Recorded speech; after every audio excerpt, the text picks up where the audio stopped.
Halo para penggiat YouTube, jumpa again di channel YouTube Gudang 9. Gimana kabarnya? Semoga kalian dalam keadaan bahagia selalu ya. Di video kali ini gue bakalan bahas alur cerita film Lampor Keranda Terbang yang berdasarkan kisah nyata dari sang sutradara ternama bernama Guntur Suharjanto. Film bergenre horor asal Indonesia ini bercerita tentang suatu wilayah yang didatangi lampor atau keranda terbang.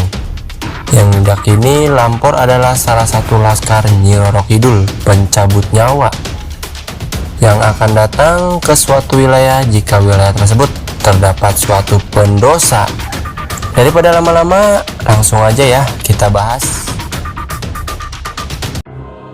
Skin dibuka di suatu wilayah di Temanggung pada tahun 1993 dengan seorang anak perempuan bernama Neta yang sedang berbincang dengan ibunya bernama Ratna. Sang ibu berkata untuk menjaga adiknya Neta yang masih bayi yang bernama Ridwan, karena si ibu akan pergi mencari ayahnya Neta yang bernama Jamal yang sedang melakukan ritual pemasangan susuk di rumah dukun yang bernama Atmo. Sesampainya di rumah Atmo, Ratna dan Jamal pun berdebat karena Ratna tidak setuju dengan apa yang dilakukan oleh suaminya tersebut. Di tengah-tengah perdebatan, tiba-tiba Lampor muncul dengan suara khasnya yang artinya digiwil dan digowo. Di tengah perdebatan, Ratna pun pingsan. Seketika Asti memerintahkan Jamal untuk membawa Ratna ke dalam rumah. Oh iya, Asti ini keponakannya Pak Atmo ya guys. Oke lanjut. Neta yang ketakutan di rumah pun berusaha mencari ibunya. Namun saat di perjalanan dia melihat Lampor. Neta pun bergegas pulang ke rumah untuk mencari Ridwan. Sesampainya di rumah, tiba-tiba Lampor pun datang dan masuk ke dalam rumah. Neta yang ketakutan pun langsung bersembunyi di bawah kolong kasur sambil berusaha agar tidak terlihat dan tidak melihat. Naasnya, sang Lampor pun pergi dan membawa Ridwan. Neta pun hanya bisa menangis dan kebingungan sampai sang ibu tiba dan mereka hanya bisa pasrah menerima nasib. Sang ibu pun berencana untuk pergi jauh dari tempat ini karena khawatir Neta akan jadi korban Lampor selanjutnya, dan film pun baru dimulai.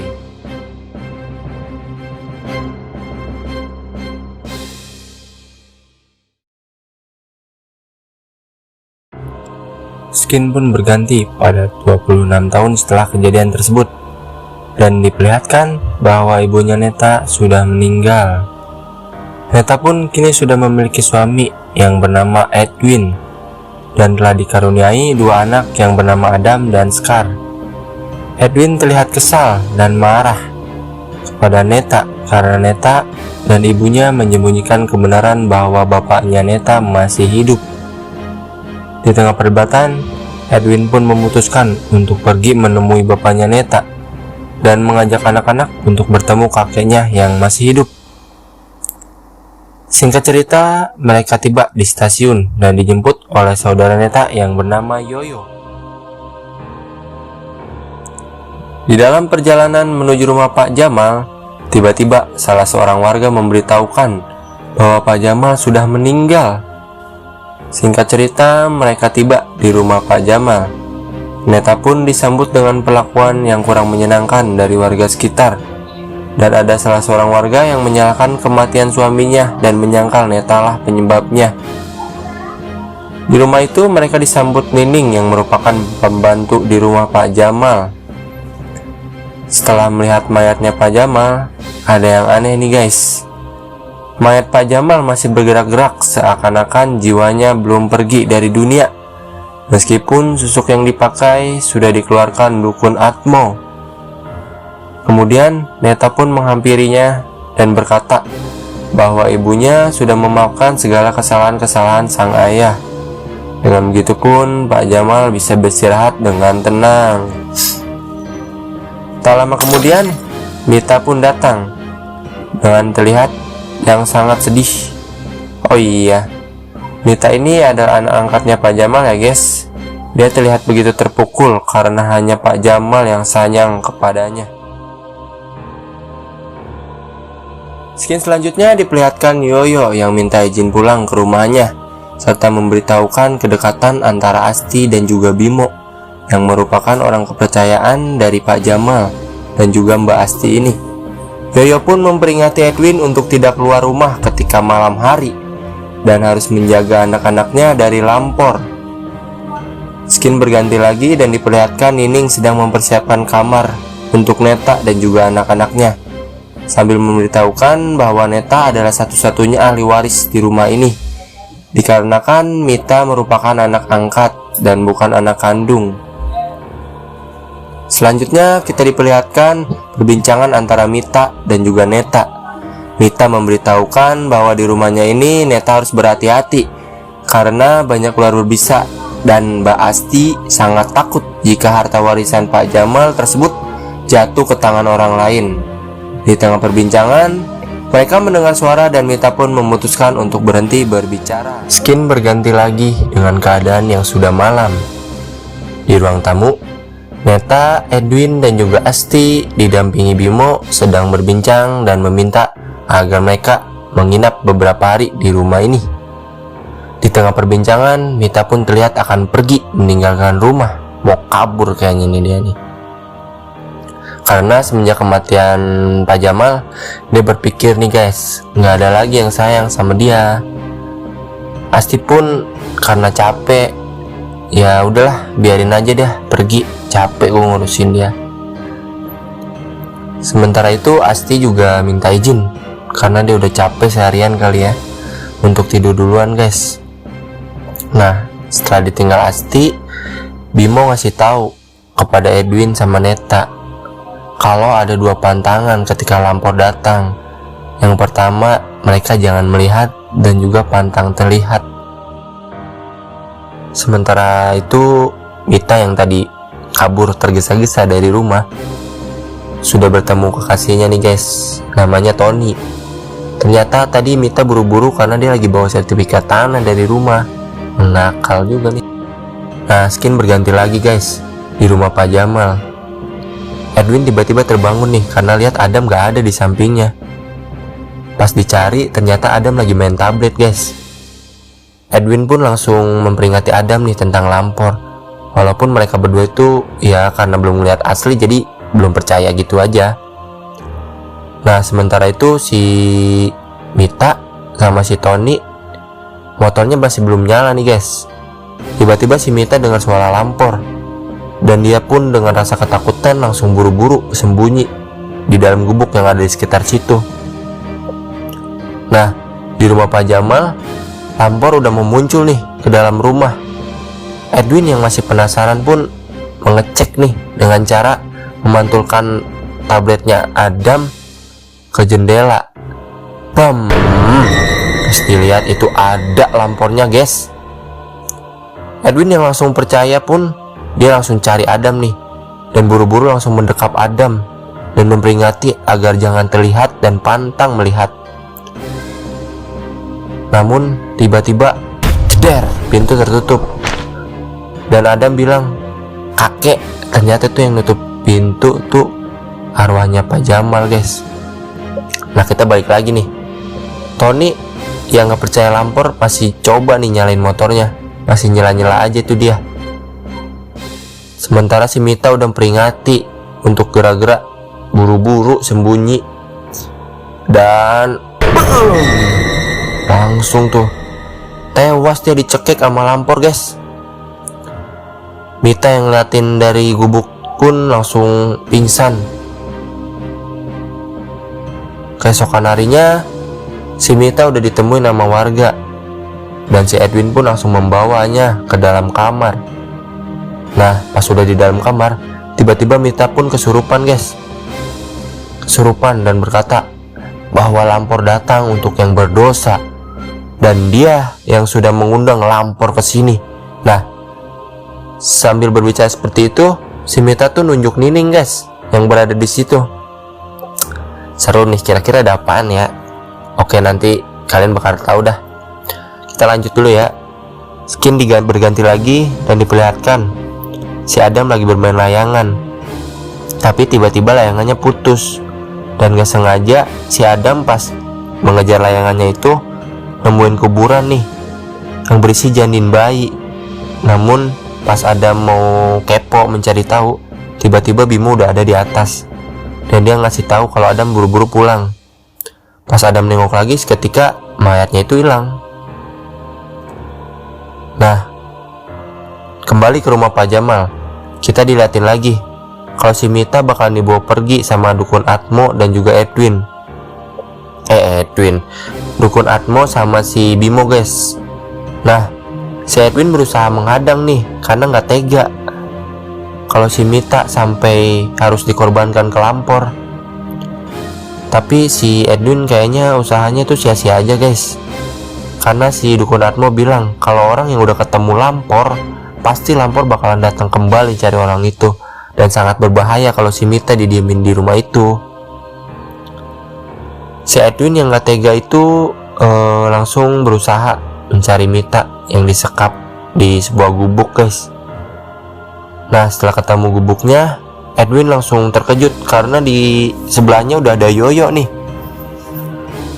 Nah, mereka berdua pun langsung inisiatif bakalan melepasin Mita karena nggak tega ngeliat Mita harus dikorbanin ke Lampor. Namun naas guys, tiba-tiba Lampor datang. Dan ya gitulah, si Mita yang masih kurang agak sadar tiba-tiba nggak sengaja ngebuka matanya, dan akhirnya dia juga digondol Lampor dan tewas dah si Mita kayaknya tuh guys. Nah, kita diperlihatin lagi kalau si Edwin udah nyampe di rumah. Tapi ada yang aneh nih, dia ngeliat kalau Neta itu kayak orang kebingungan. Tiba-tiba Scar datang dan ngasih tahu kalau Adam udah nggak ada di rumah. Sambil kesel sama marah-marah, Edwin langsung pergi cari Adam. Nah, pas lagi nyari-nyari si Adam, Edwin pun ketemu Yoyo lagi nih guys, dan meminta bantuan Yoyo untuk mencari Adam. Nah, skin berganti lagi di rumah Pak Jamal yang lagi nerawang untuk cari-cari Adam di mana. Dan kenapa Lampor bisa datang dan menculik Adam? Tiba-tiba Edwin udah datang nih, balik lagi ke rumah, dan datang tiba-tiba nyariin Bimo karena penyebab semua kekacauan ini adalah ulahnya dia guys. Nah, sebelum Mita digondol Lampor juga, Mita sempet nyebut-nyebut nama Bimo gitu guys. Si Bimo gak terima dong, dia langsung dorong-dorong Edwin. Jadilah tuh mereka berdua adu jotos. Tiba-tiba Asti datang misahin sambil ngomong kalau Edwin mau tahu penyebab Lampor datang, Edwin tanya aja kepada Neta, dia tahu persis kenapa Lampor datang ke kampung ini. Si Neta pun langsung trauma, dia langsung lari ke belakang rumah. Nah, di tengah perbincangannya, dia ngasih tahu kepada Edwin kalau semasa kecilnya dia itu pergi cari ibunya dan ninggalin adiknya Ridwan yang masih bayi. Dan alhasil Ridwan pun harus digondol Lampor juga guys. Neta pun terlihat sangat menyesal gitu guys di depan Edwin. Edwin juga kayaknya kesel karena kayak masih banyak banget gitu rahasia yang disembunyiin sama si Neta. Dia nanya, berapa banyak rahasia lagi yang kamu sembunyiin dariku?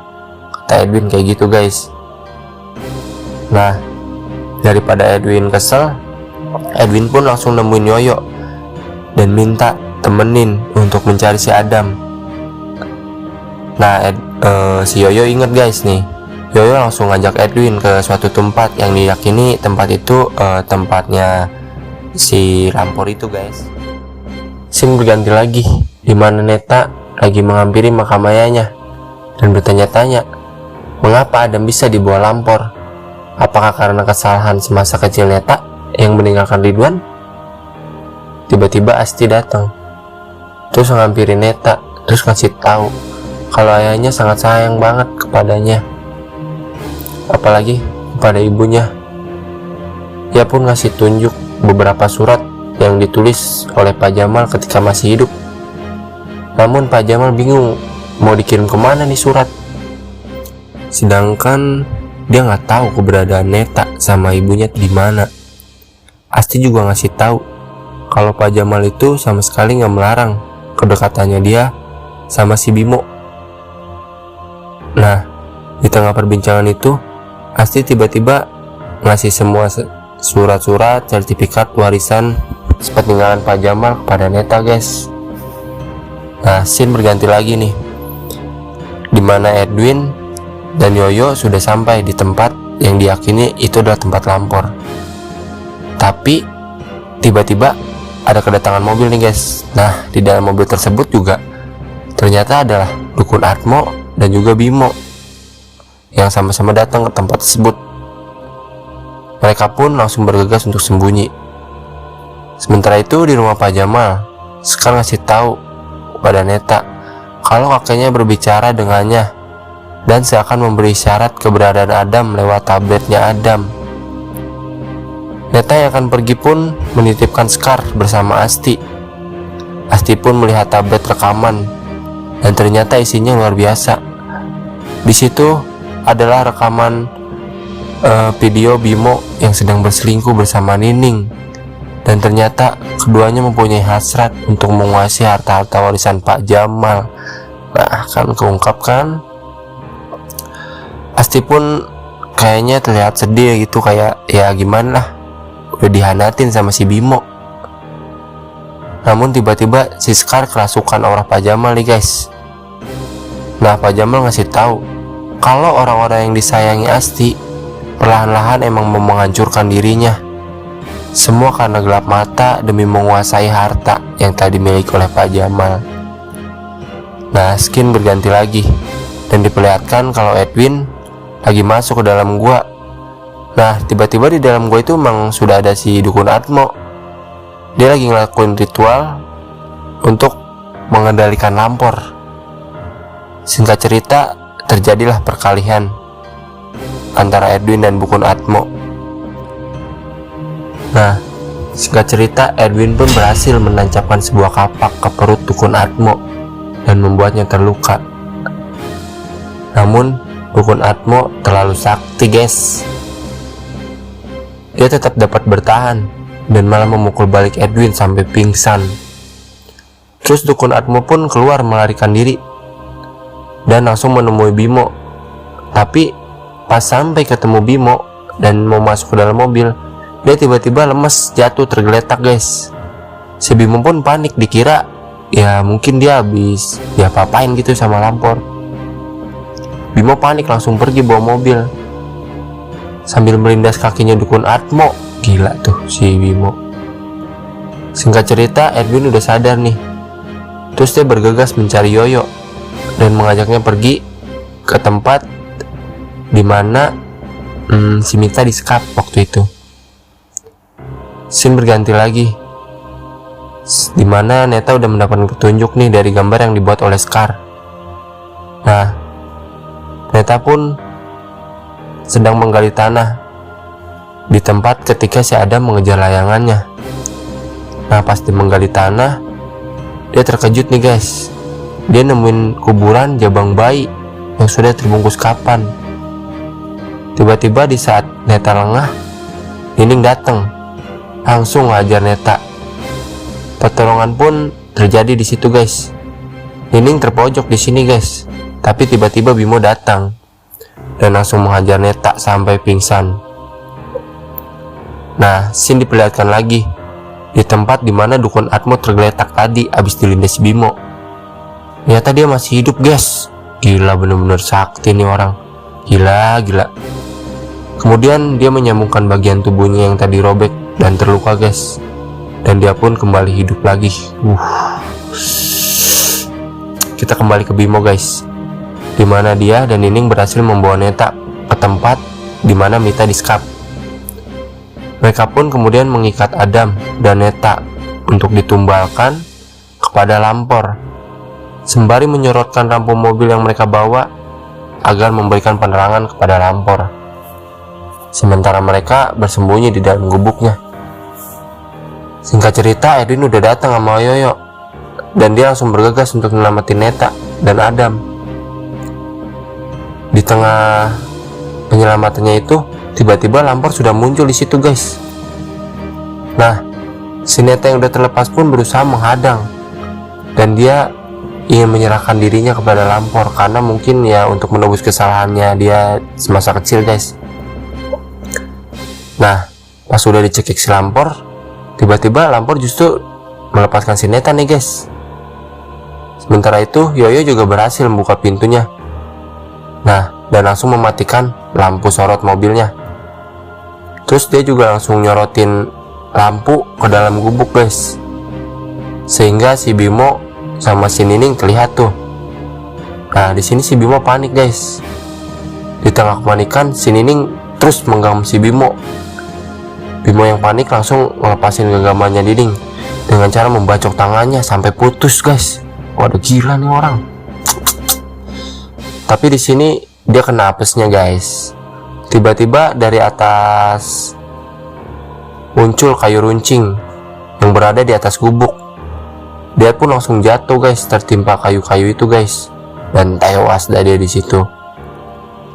Tapi Lampor berhasil masuk ke dalam guys. Namun tiba-tiba Nining yang sudah putus tangannya berhasil digondol Lampor juga guys. Nah, Neta yang takut kalau Sekar bakalan dibawa Lampor langsung bergegas pergi dari tempat tersebut sambil membawa mobil, dan disusul oleh Yoyo dan juga Edwin menggunakan motornya Yoyo. Di rumah Pak Jamal, Asti pun mendengar sesuatu dan menyuruh Sekar untuk bersembunyi di kolong kasur. Seketika Lampor pun datang guys. Asti yang berusaha menghadang Lampor justru dilempar oleh Lampor sampai pingsan guys. Tapi tiba-tiba dukun Atmo sudah ada tuh di rumah Pak Jamal, dan dia nemuin Sekar dan maksa untuk si Sekar untuk membuka matanya. Singkat cerita, Neta udah tiba di rumah nih dan melihat Lampor akan pergi membawa Sekar yang berada di dalam kerandanya guys. Neta langsung bergegas mengejar Lampor dan langsung mendabrakan mobilnya ke keranda yang dibawa oleh Lampor. Setelah nabrakin mobilnya, Neta berusaha keluar dan langsung mencari Sekar serta mencuri Sekar untuk tetap bersembunyi, dan Neta tetap berencana menyerahkan dirinya kepada Lampor. Akan tetapi Sekar kembali dirasuki arwah Pak Jamal guys, dan membuat Neta kembali teringat perkataan ibunya sebelum meninggal, di mana ibunya berkata bahwa kejahatan sebesar apapun akan kalah dengan cinta. Neta pun langsung bergegas memeluk Sekar dengan penuh cinta, dan akhirnya sang Lampor pun pergi guys. Nah, sementara itu Edwin dan Yoyo udah sampai di rumah Pak Jamal dan langsung dihadang oleh dukun Atmo. Dukun Atmo berkata kalau mereka seharusnya nggak bisa selamat. Jadi gak ada lagi nih saksi yang tersisa demi semua keinginan demi semua keinginan Bimo dan Nining untuk menguasai harta sepeninggalan Pak Jamal melalui Asti dan rencana dukun Atmo yang menumbalkan Sekar agar dapat menjadi dukun sakti yang tak terkalahkan dan dapat mengendalikan Lampor. Di tengah ucapan dan ketawanya tersebut, Pak Atmo gak sadar guys kalau Lampor udah ada di belakangnya. Dengan cepat, Lampor pun langsung menusukkan kuku-kukunya yang tajam ke wajah dukun Atmo, dan akhirnya dia pun harus digondol Lampor guys. Neta dan Sekar yang udah kembali ke rumah langsung disambut haru oleh Edwin dan juga Adam, dan di sini pun film tamat. Nah, kira-kira apa nih pembelajaran yang bisa kita ambil dari alur cerita film kali ini guys? Tulis di kolom komentar ya guys. Sampai jumpa lagi di video pembahasan selanjutnya. Dan gue Ersa, pamit.